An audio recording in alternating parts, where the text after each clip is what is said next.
Hello, hello. This is Christina Barr. You're watching Black Tea News.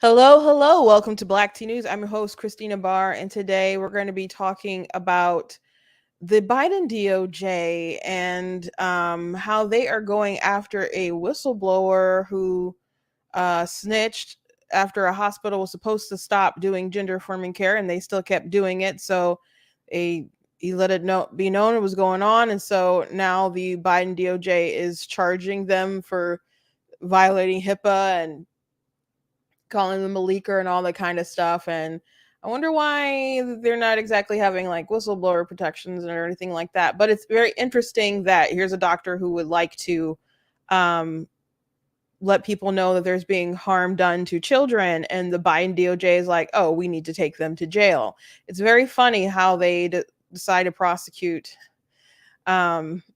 and when they're going to go after someone. So there's that. Also, the shooter some time ago who this person was trans, and they shot up a Christian school. And even though, the Biden White House didn't want to call it a hate crime, some information came out about their motives some time ago. Steven Crowder broke a story about having the manifesto and some of the things that were in there. Well, there's a report that talks about some of the things that she had written in her journal that were pretty disturbing. So I want to go through that today. And then also this video with Eric Holder explaining what he thinks that Trump will do. But it's very clear that this is the thing that these people have done to Trump. It just kind of sounds like a major projection and a confession from these people. So those are things we'll be covering today. I know the world is very into whether Joe Biden pooped his pants on stage when he bent over.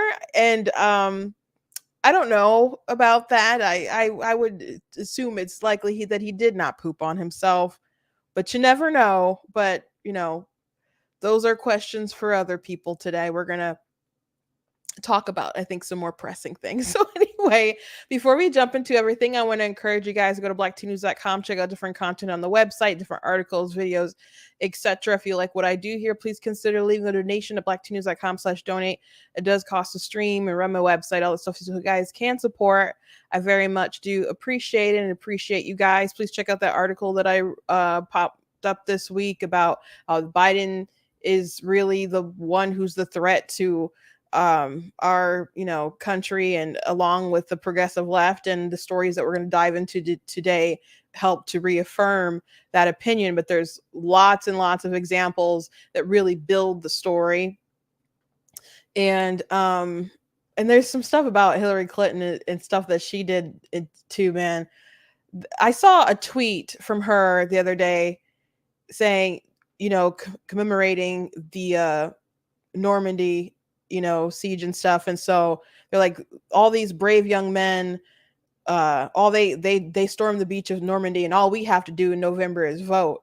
It's like, bruh, you haven't had enough struggle in your life.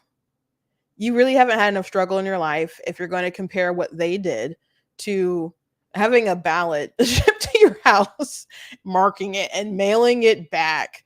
And Trump, of course, is not, Nazi level threat, but that's just my opinion.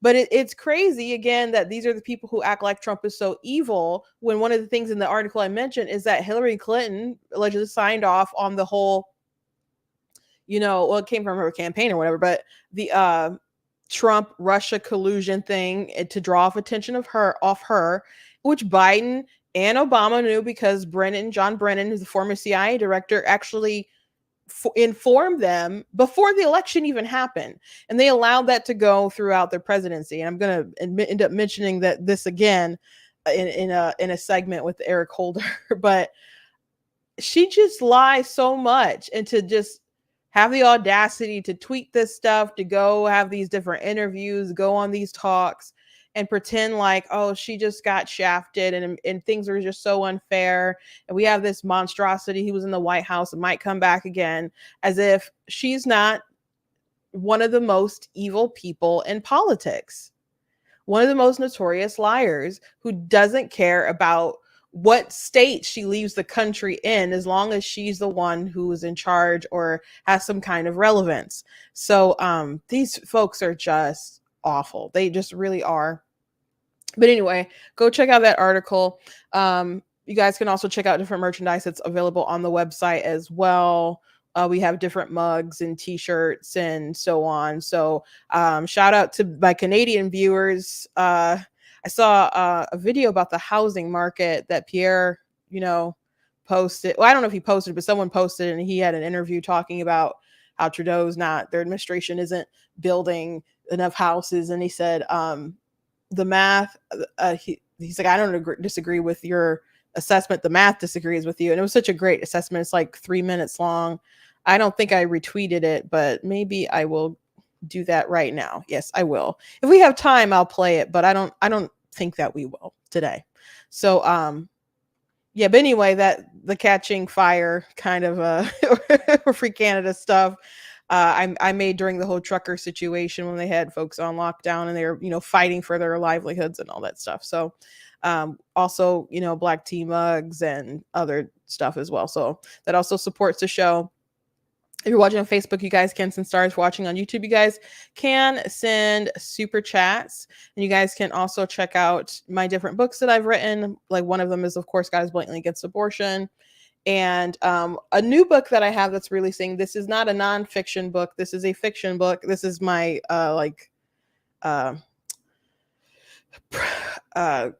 draft copy, so that's why there's this ugly strip across it, but it's called The Sea Witch. It's a sequel to my book The Dark Mermaid. It's actually going to be released on Monday, which is also my birthday. I'll be 35 years old. So it's available for pre-order on Kindle. If you want the paperback, you have to buy it on Monday, but it'll be ready to go to buy in paperback on Monday. So I advise you guys to check it out if you like contemporary fantasy, romance, action, adventure kind of stories. There's parents who had asked me, is it appropriate for their kids? Someone said 12. And, I don't like questions like that, because I understand the question. It's just kind of hard to answer because I don't know what you think your kid should watch. Because I don't have like swear words in my books. I don't have sex scenes in my books. I'm more like if there's scenes, though, it's fade to black. There is kissing and stuff across my books and whatnot, but I write some violence though. And if you don't mind violence, then it's all dandy. I guess some are more violent than others, but I guess I will do some kind of page that's like a parent advisory thing that breaks stuff down. I did do a video that I posted on another platform that breaks down each book and how much of which is what kind of thing is in it. But I guess in that case, for this particular book, I would say The Dark Mermaid is fine. But I would advise you to read that one. And if you could go darker and more violent, then go ahead and pick up the next one. Because a lot of my stories are about overcoming the darkness in human nature and overcoming your trials and tribulations and trauma and other things like that. So even though it might be sometimes a darker story, you're always going to find that light at the end of the tunnel and know that you can overcome those sorts of things. So, but everything's not sunshine and roses. So I guess it's the easiest way I can explain it in the short time that I don't want to take up more of the actual politic time. So, I'll try to have something more concise for parents to understand. But, if I was the 12-year-old, my parents probably wouldn't have minded, which I wasn't reading books like that really back then. If it was on a TV show, my parents would have let me watch it. But I'm not all parents aren't the same. And one time I was, at a convention and this kid was picking up one of my books. I'm like, "Oh, that's a little old for you." And she's like, "I read books like this all the time." I'm like, "Okay." I'm like, "My name's Ben in it, I ain't in it." So, um, yeah. Anyway, thank you for your interest and your questions and your support. It means a lot. It really does. So anyway, let's hop to the news. So, an interesting thing, Chris Rufo wrote in his on his website City Journal about this story, and the man involved in the story did retweet it, and is mounting a legal defense against the Biden administration because they are coming at him for saving the children. So we'll go through this article. And again, I know people out there are really concentrating on Biden, whether or not he pooped on stage in his pants or diaper. But I think there's some other more pressing things going on. Which I didn't know that was a thing that people like. I saw Tim Pool retweet a video of Biden, and he's like, he's totally pooping. And I'm like, okay, these folks are joking around. And then my sister, I think when I was dropping her off to work today, she's like, "Did you see that Biden pooping thing?" I'm like, "I saw people talking about it." And so she's like, "I don't think he was really pooping. I think he just kind of looked like, I'm old, I'm tired, I can't stand up anymore." But I do think it's a bad sign that Americans are having this discussion on whether the president is pooping on stage. But anyway, back to more pressing matters. DOJ indicts doctor who exposed the barbarism of gender-affirming care. A few years ago, Texas Children's Hospital made no secret of its support for transgender medicine. Its doctors proudly administered puberty blockers, cross-sex hormones, and other medical interventions to children who self-described as trans. Then the tone shifted. In the face of public pressure, CEO Mark Wallace announced that he was shutting down Child Gender Clinic. But doctors at the hospital, including Richard Odin Roberts, David Paul, and Christy Raylan, never stopped. The public would not have known if not for a courageous surgeon, Ethan Ham, who felt morally obligated to expose the sufferfuge. He contacted me about how the hospital lied about terminating the transgender medicine program and that doctors were, in fact, continuing to perform sex change procedures on children as young as 11. The story rocketed across the world. The hospital immediately went on the defensive. Within a week, Texas legislators passed a bill affirming that transgender medical procedures for minors were illegal. But the story also attracted attention from another powerful source: federal prosecutors. The Department of Justice has not shied from targeting political opponents of the Biden administration, former President Trump, conservative school board protesters, persons praying outside of abortion clinics, and now doctors who dissent from transgender ideology. On the morning of June 2023, that Haim was to graduate from Texas Children's Hospital residency program, federal agents knocked on his door. They had identified him as a potential leaker, presumably through forensic examination of the hospital's computer systems. Shortly thereafter, Assistant U.S. Attorney Tina Ansari began threatening Haim with prosecution. Now, Ansari has made good on those threats. Earlier this week, U.S. Marshals appeared at Haim's home and summoned him to court to face an indictment on 4 felony counts of violating HIPAA.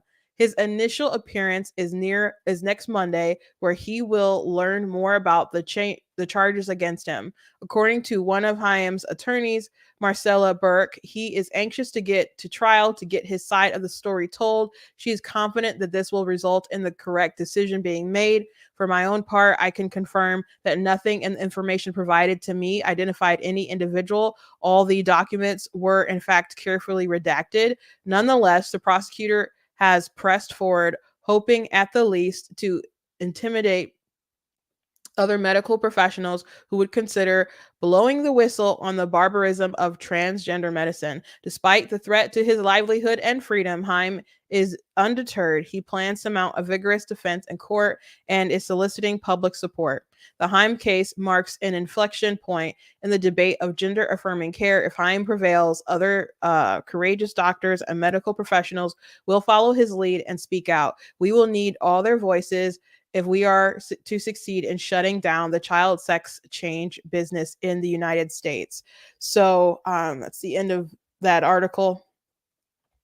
But it's pretty sick, pretty darn sick that that is who the Biden administration is prioritizing, someone who wanted to make sure that this gender affirming care, this barbarism on the children, on minors, it's not supposed to be going on.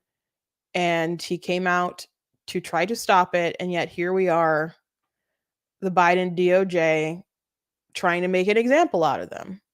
So I wonder how many, like, obviously there's a lot of trans activists. I don't know how many actual trans people or LGBT people are in the White House or in overall in Biden's administration. I feel like when I talk to people and they have like some kind of like government thing they need to do, it seems to normally be someone who maybe is trans or something. So I'm like, I wonder if I don't know if it's just a coincidence. But I had to do something where I had to reach out to like someone in the federal government for something, and sure enough, it was a trans person. I'm like, I wonder how many are just being hired in there, man.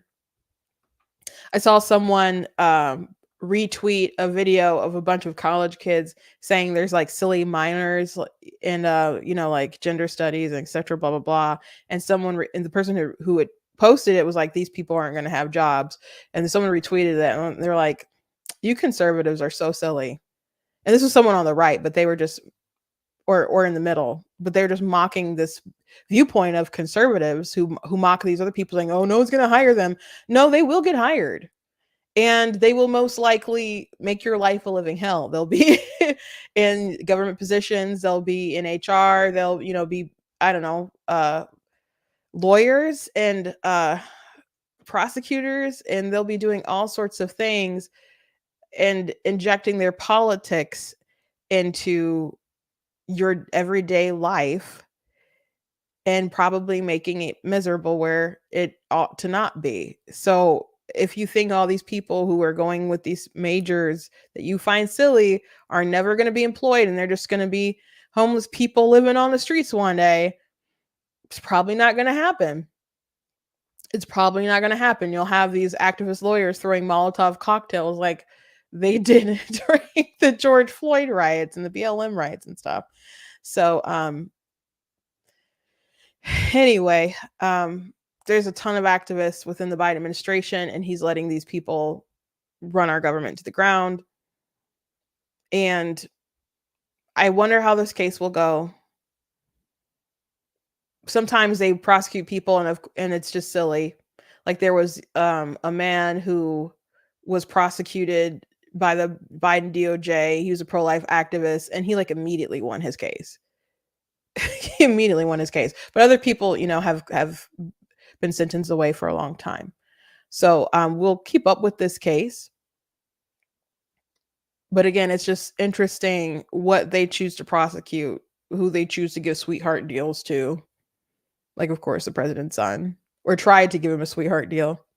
That blew up, and now he's actually in court. But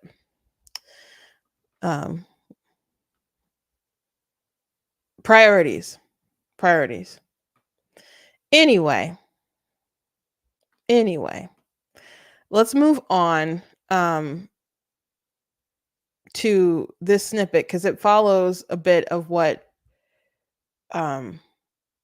was mentioned in this article, and something I've already mentioned is that there's a targeting of people that Joe Biden doesn't like. And one of those people is Donald Trump. And so this is funny. This clip of Eric Holder is going around, and he's talking about what could happen. And with Trump, But the truth is that this just sounds like everything that they've been doing to Trump. So it sounds like a confession, major projection with someone who was corrupt, who was Obama's wingman. And now we continue to have a corrupt, attorney general dynamic with Merrick Garland. But this was interesting. Can you just describe a little bit in terms of the role of and how it would transform if an attorney general, we're not looking at things purely from the facts, purely from the evidentiary burden and how to meet it, but instead taking directives on who to prosecute from the president of the United States? Sure. If the president told a compliant attorney general, I don't like what this congressman said about me or did to me over the course of the last 2-3 years, whatever, open an investigation on that person. That attorney general could tell a compliant United States attorney to do just that. Talk to a compliant FBI director who could be replaced by the president, to open an investigation, and then to just look through that person's life and look for anything that you possibly can find.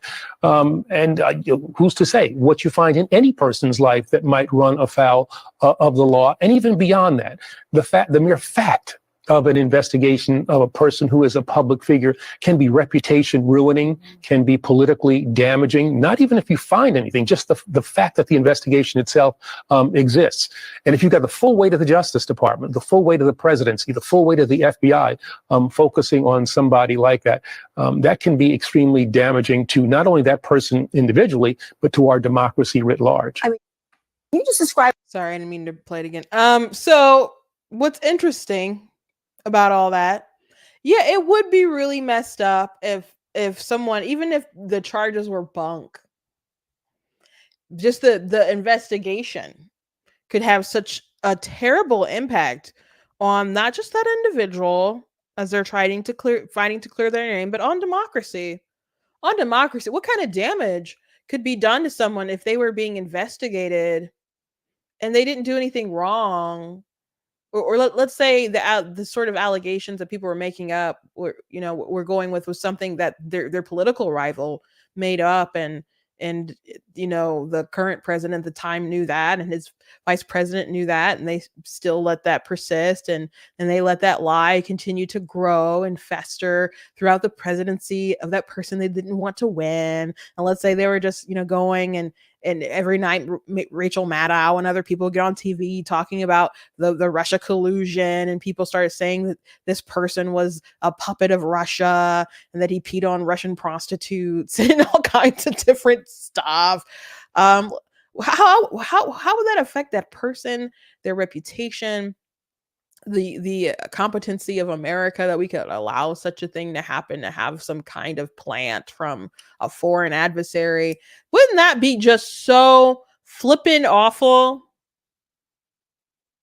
Kind of seems like that's so familiar. It's really surreal as I mention all this out loud, as if it could be about a person who exists and we all witnessed all this happen.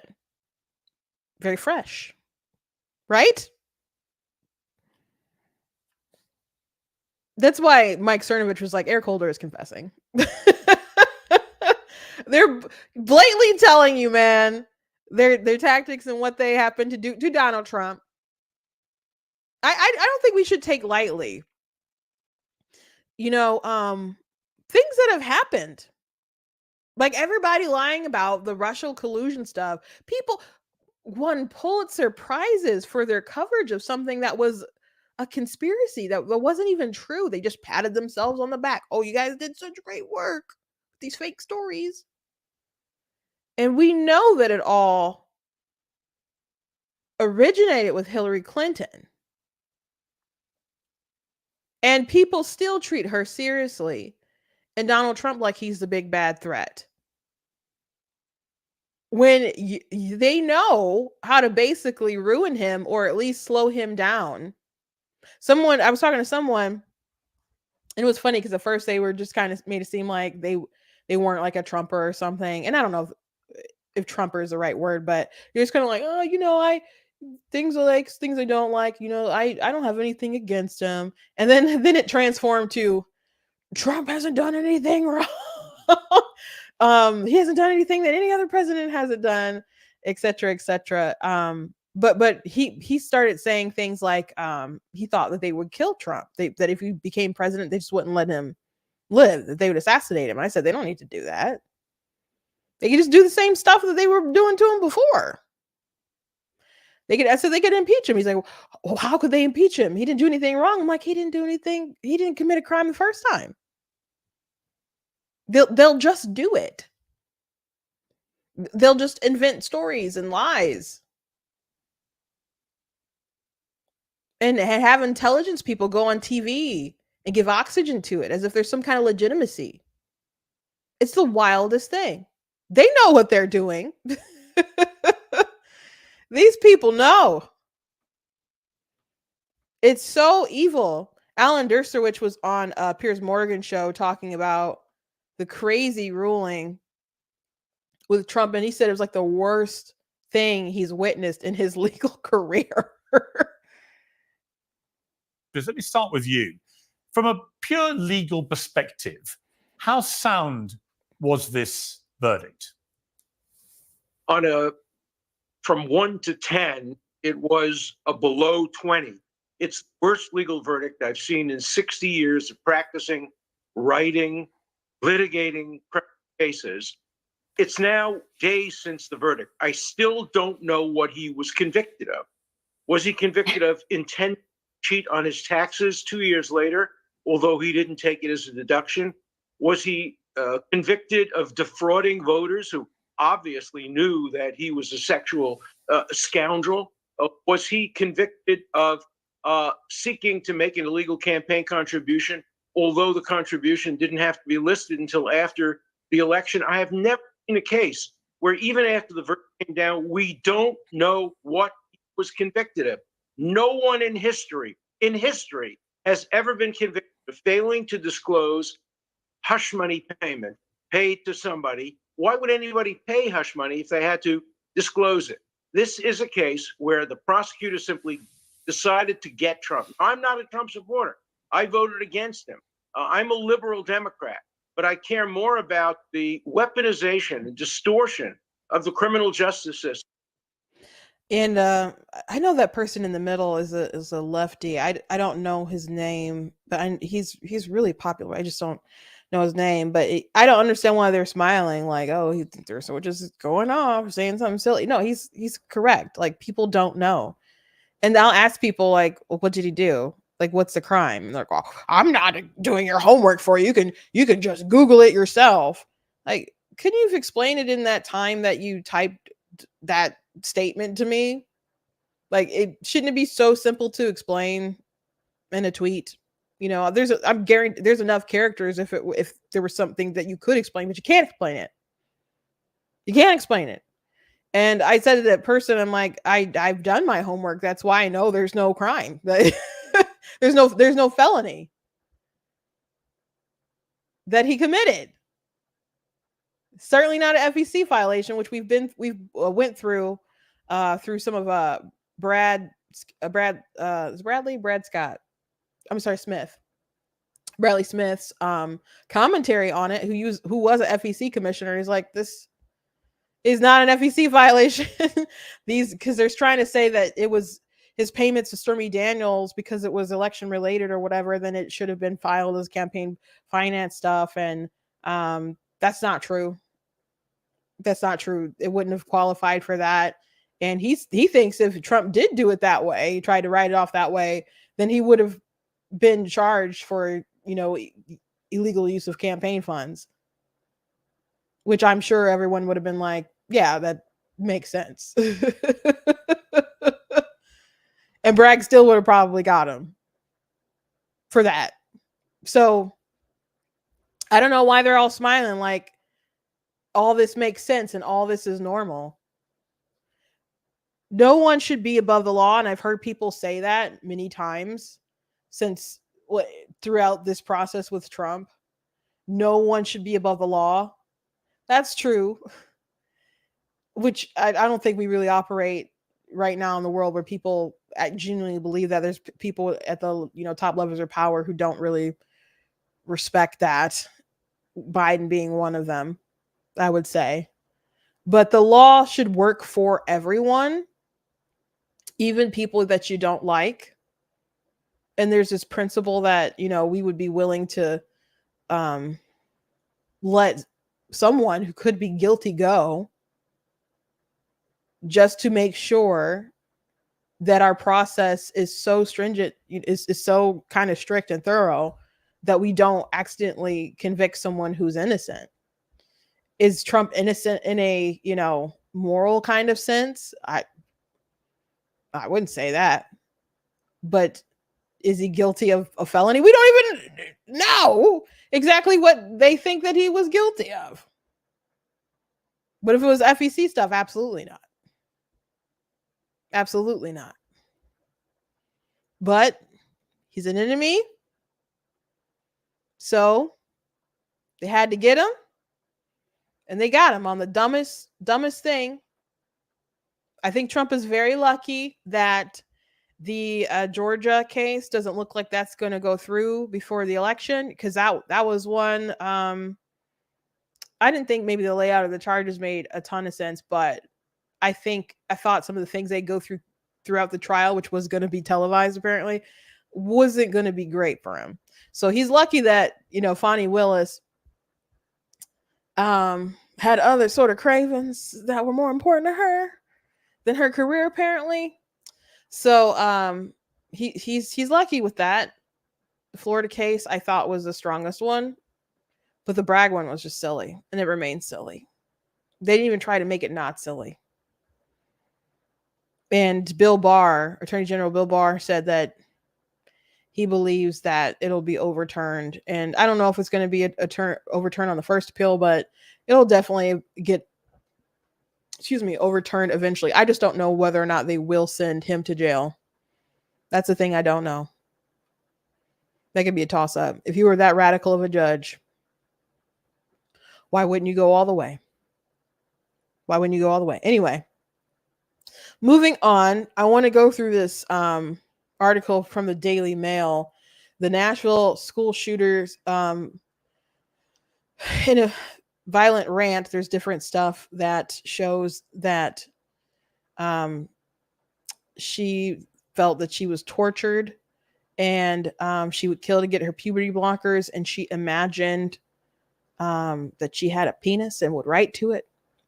Sorry about letting you know that. Maybe it's TMI, but we're going to talk about it. Transgender killer Audrey Hale wrote about her imaginary, in case you don't, I'm sorry, I have the wrong, that's the tweet. That's not the article. I got to share the actual article.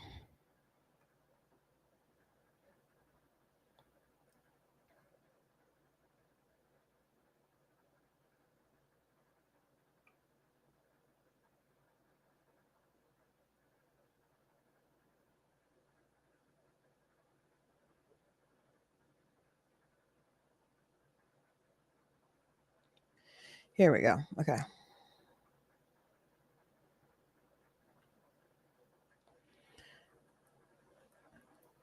Transgender killer Audrey Hale wrote about her imaginary penis and how she would kill to get puberty blockers in weeks before her horrific attack on the Covenant School in Nashville last year. The Tennessee Star obtained some 4 dozen pages of Hale's writings that shed light on her female to male transition and why she shot and killed 6 people at elementary school in March 2023. Hale wrote about anger toward her parents, how she hated her conservative Christian upbringing, and how she had suffered because hormone blockers were not available when she was a child. The explosive writings, sometimes referred to as Hale's Manifesto, have been a source of controversy, with many accusing officials of keeping them secret because they would hurt the trans community. Now released, they help explain why the 28-year-old artist, who identified as a male named Aiden, shot her way into Tennessee school, killing 3 adults and 3 9-year-olds before responding officers killed her. By the way, there was a huge controversy on spaces, online spaces, particularly on TikTok, where there are people angry at folks for misgendering her and not using he him pronouns or they them pronouns, whatever they were. And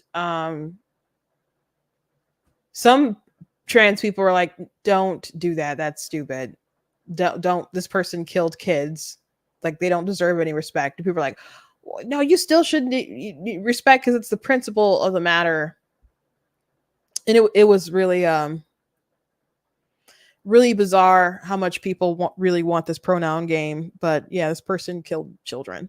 Hale's journal entries begin with the title "My Imaginary Penis" and include a crude drawing. According to the Star, "My penis exists in my head. I swear to God I'm a male," Hale wrote in the papers, which were recovered by police. She then wrote about her desire to have a penis so she could have sex with a woman in her assumed identity as Aiden. Now that's pretty creepy, man.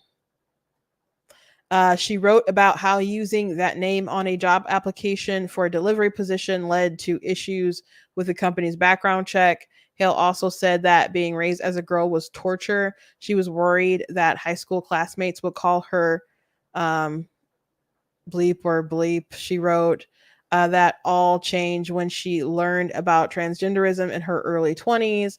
"I finally found the answer that changing one's gender is possible," wrote Hale, but her mom was not on board. Hale wrote what she believes, how she grew up conservatively, and that LGBTQ, especially transgender, was an enigma, nearly non-existent. Hale wrote, she added, "I hate parental views, how my mom sees me as a daughter, and that she'd not bear to want to lose that daughter because a son would be the death of Audrey."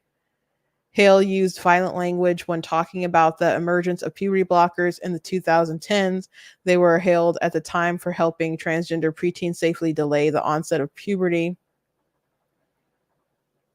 I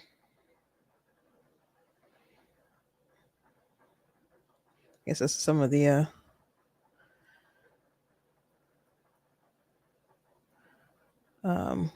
stuff that she wrote.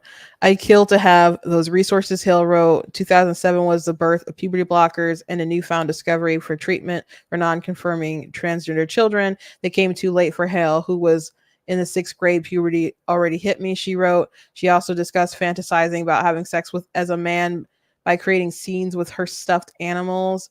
"I can pretend to be them and do the things boys and experience my boy self as Tony," she wrote. Oh my gosh. Tony was her stuffed boy doll, which she wrote is like the boy I am in another form. How old was she playing with dolls doing this stuff? This Tony was her I already read that. She simulated intercourse between Tony and another soft toy over the course of hours. Oh my gosh. I didn't read this whole thing. Yeah, in case you didn't realize. She even took photos of the scene and lost track of time. "God, I'm such a pervert," she wrote. "I waste too much time in my fantasies." The entry was written just 16 days before Hale dressed in combat gear and launched her oh my gosh. She did the 16 days before she dressed in combat gear and launched her deadly raid on Covenant School armed with 2 assault-type guns and a handgun. Hill also wrote politically charged comments about the rights of gun owners and trans people. "Hate guns, but you're going to use them to go shoot up some kids, though." So now in America, it makes one criminal to have a gun or be transgender or non-binary, she wrote. "God, I hate those bleep head politicians," she added. The papers were recovered from Hale's car, which she left outside the school, and were provided by the Star by a source close to the investigation. After the shooting, Nashville's Metropolitan Police Chief John Drake said that the force had recovered the shooter's manifesto as well as hand-drawn maps in her car and said they would eventually be made public, but both city and police and the FBI later said the material shouldn't be released because it could hurt the investigations.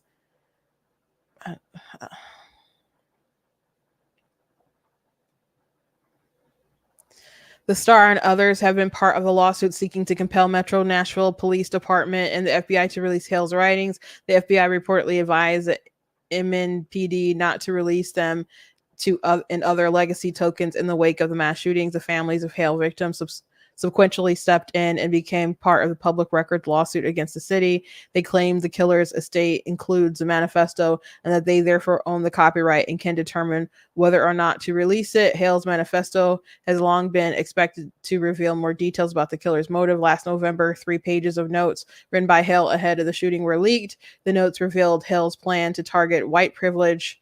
I guess it's supposed to be maybe crackers, and I don't know what the other one is.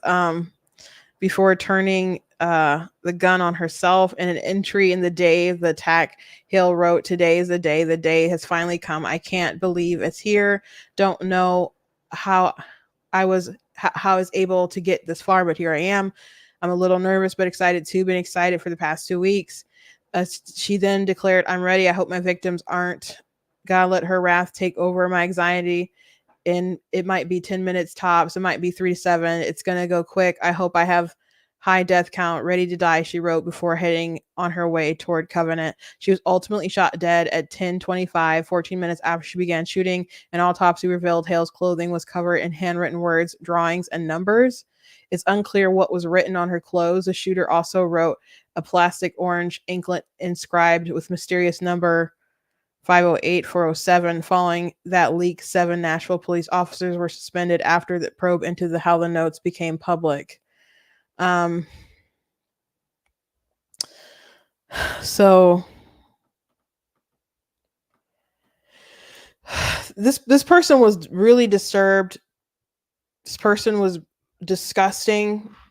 Beyond her gender confusion, she had a serious battle with lust. That she's sitting up there fantasizing how she wants to have sex with girls with male anatomy, and is acting it out with her animals for hours and losing track of time doing it, writing, acknowledging that she's she really needed some help, you know. And there's some psychiatric help for sure. And her parents were religious, but I don't obviously she wasn't too into it. But I will say there's a story, and I saw it before on TikTok, but I came across it again the other day because someone had liked it. And there's this man who was gay, did identify as gay, and he came before, he's a Christian, living Christian life now, and celibate. I don't know if he still has same sex attraction or not. But he said, I didn't come to God because I was trying to get rid of being gay. That's not why he decided to pray and ask God for help. The reason why he decided to ask God for help was because he was addicted to pornography. And he said it got so bad in the stuff with this kind of stuff that he'd have to look at, and he just couldn't even be at work working without needing to engage in it. He had such a terrible addiction. And so when he finally hit rock bottom for it, he started praying to God. And he said, I want your help, but I don't know if I can be straight. And so he said that the Lord told him, like, don't worry about that. Just come to me. Like, everything else will align. And so he did that, and everything else started aligning in his life. And he was encouraging other people to just kind of throw that other stuff away, and everything will eventually come into proper order. But there's other underlining issues that people are dealing with transgenderism and other things like that, that there's brokenness in all these kinds of different areas that need to be solved. And once you solve those things, you'll begin to find direction and guidance and who you are really supposed to be, who your creator formed you to be. But you got to address those underlying conditions that are making you feel the way that you feel. And this person really needed help, but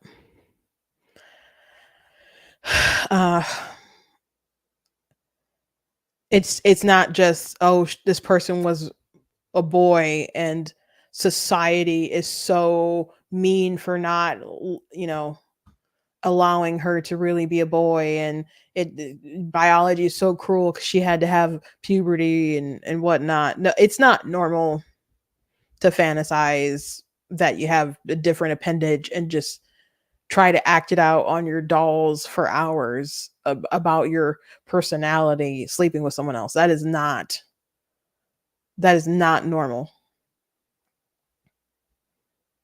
But people will look at this kind of stuff and, oh, it's the oh, those Christians. If only they were nicer. If only they were nicer to the trans stuff and just affirmed. If only they would just affirm. And the thing about the story I just told you guys, I had saw his video some time ago. But I was thinking about how I was going to reply to a comment. Someone said it is loving to affirm transgender ideology because they will commit, they'll unalive themselves if you don't support them. So I was thinking about all the ways that I wanted to reply to this person. And in the midst of me thinking about how I was going to reply to them, his video came up. And again, I had seen it some time before, but I had reposted it. And a friend of mine liked the video. And since they liked the video and I reposted it, it came back in my notifications. And so I clicked on it again. And I was like, this is how I'm going to reply to this person, to, in his own words, tell them that there's underlying conditions that are manifesting into these different ideologies. And you need to get to the root of what that issue is. And I believe that if you go before the throne and you have a humble heart like he had, that God can help you get through that stuff. I truly believe that. I've seen that. But if you're not going to let God do it, you got to let somebody help you out there. Not just resort to mutilation and sterilization. Because you might do something to yourself like Chloe Cole and have to remember the day that you chopped off your breasts. Or go on different shows talking about how you're concerned about your body and its sexual function. Before you get too far in all this stuff, consider why you might feel the way that you feel. Because the answer isn't that you were born in the wrong body. Because it's definitely not how it works. That's definitely not how it works. Anyway, I guess we do have time. The last thing I guess I will show you guys is this video about Canada and Pierre, who's running against Trudeau. He just does such great masterclasses with the media and his interactions with them. I love the one when he was just, answering questions, just so casually eating an apple. But he just breaks it down with their housing crisis. And to me, it's just so wild. There's so much of the population of Canada is so close to our border, but they have all this land. And I know much of it is cold and other stuff. Like, I don't know what's all going on with the terrain, but it's just like they have so much land and most of the population is just so close to the tippy top of the US. But they're in such need of housing. And they're really below the pace that they need to accommodate everyone. And a lot of that is bureaucracy. And he makes it known that the government is getting fat from people who are just trying to have a roof over their head. My question is regarding the housing problem. CHMC has said that Canada needs 5.8 million houses to restore the housing affordability. Liberal says that they have that already in the budget to be focused on the housing and fairness for the Canadians, which you disagree. Why do you disagree, and what's your plan? Okay, I don't disagree. The math disagrees. They've promised they're going to build, so they promised they're going to double home building. Their own housing agency said since they made that promise, home building has gone down, and that it will go down next year and the year after that. Look at my exchange with Trudeau in the House of Commons last week. To get to 3.9 million, forget 5.9 million, to get to 3.9 million new homes by the scheduled deadline of 2031 that Trudeau promised, he needs to build 550,000 homes a year. I asked him 6 times in the House of Commons, are we going to build 550,000 homes this year? He wouldn't answer. Well, the truth is he's on track right now to building about 200,000 homes, not even half of what he's promised. It's not a matter of me disagreeing. It's a mathematical fact. He's not delivering. It's a mathematical fact that 9 years ago when I was housing minister, the average rent for a 1-bedroom was $973. Now it's $2,000, right? These are the facts. So has he spent a lot of money on housing programs? Yes. He spent $89 billion on housing affordability, and the result is that housing costs have doubled. The problem is he's putting the money into bureaucracy. Government bureaucrats don't build homes. Private sector builders do. Government bureaucrats are in the way. So we need to get the government bureaucracy out of the way and deliver fast, affordable permits to build the homes. 1/3 of the cost of every newly built home in Ontario is government permits and taxes. 1/3. That's more than we spend on the labor to build the home. So we're spending more on the bureaucrats who don't build anything than we do on the carpenters, framers, plumbers, and electricians who build. Isn't that insane? That is like when you insane. buy a house, do you not find it incredible? You have this beautiful house and you say, well, where did the money, I'm buying the house for now, say it's $1 million. What does the $1 million go to? You know, you break it down, lumber, materials.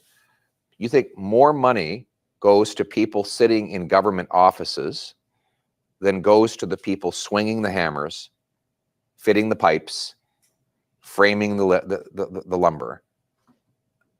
It doesn't make sense. We need to cut the bureaucracy. And that's why my common sense plan will require cities free up land, speed up permits, cut development charges and fees as a condition of getting federal funds. If they don't hit my targets, they won't get their money. And there'll be less of those bureaucrats in those corner offices.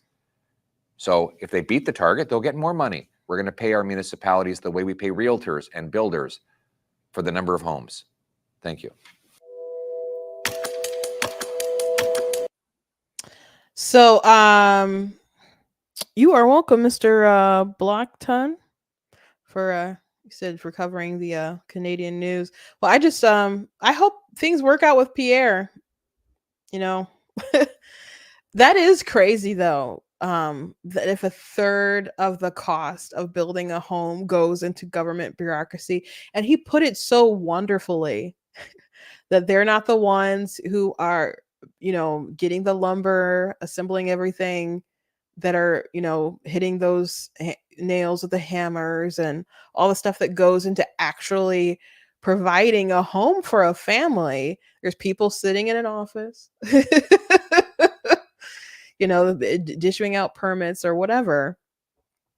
But the costs really need to go down if that's 1/3 of, can you imagine 1/3 of your costs for a home are just pretty much gone? And I understand government needs to be, you know, paid some way because they don't generate money. They just, you know, take it, charge us for stuff and in order to function. But I'd be really mad. A third. That's insane. That's insane. And if there's so much money available to do all this stuff, why aren't they hitting their targets if this is such a crisis that Canadians are facing? It's just there's got to be a lot of incompetence somewhere. But I would imagine that Mr. Blackface has a lot of incompetence. So good luck with Canadians, man. I hope you guys can be free of your blackface tyrant, just like I hope we can be rid of our racist tyrant. So with Joe Biden, man. With Joe Biden.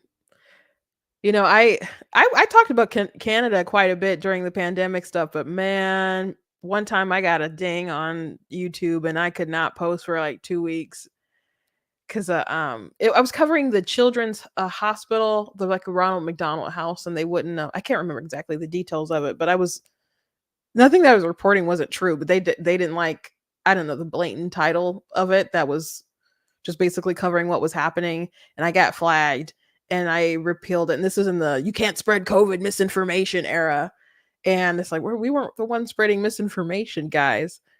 People saying that if you get the vaccine, it won't spread. That was misinformation. But I wasn't spreading misinformation about all this stuff. I was just reporting a story.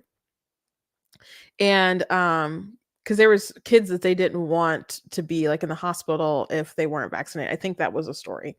It was a while ago, so forgive me if the details are a little fuzzy, but I think that was the gist of it. And I got flagged and I could not post for 2 weeks. And the violations go, if you get one violation, then you can't post for a week. And then if you get a second one within a particular time period, then you can't post for 2 weeks. And I don't know if it's maybe it's 3 strikes you're out. I don't know. But they have a certain amount of time before they can fall off. So my account is in good standing now, but that was really annoying. Another way they would ding you on YouTube is if you said something like that was denying the election.